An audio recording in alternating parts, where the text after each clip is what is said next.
So this week we were looking at how communication occurs on YouTube and some of the differences that it takes from actual personal communication and say a YouTube online discussion like the one that you Mr.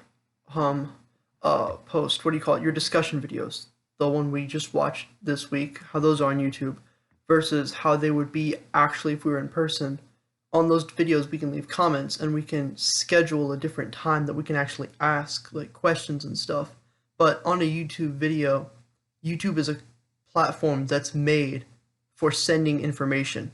There's not really an effective way of them. It's not like Zoom where it's a two-way meeting or where it's in personal where I can just stand up and ask a question on the spot.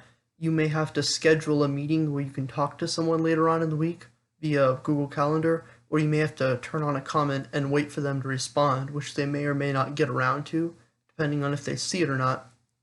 So it's just not meant for interpersonal communication. It's made more for learning and entertainment purposes that are only a one-way communication, kind of like buying something rather than having like a personal connection.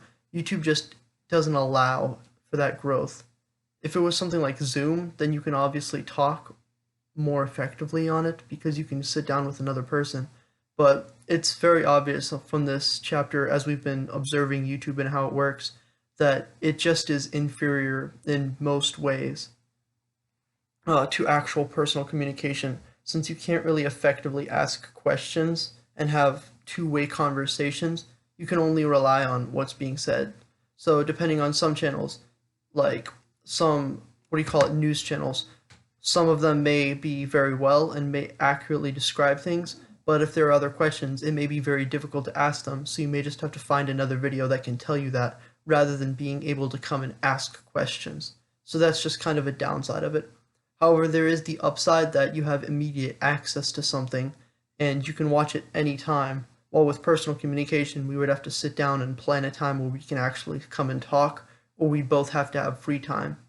While with YouTube, if either person has free time, they can make a video or whatever.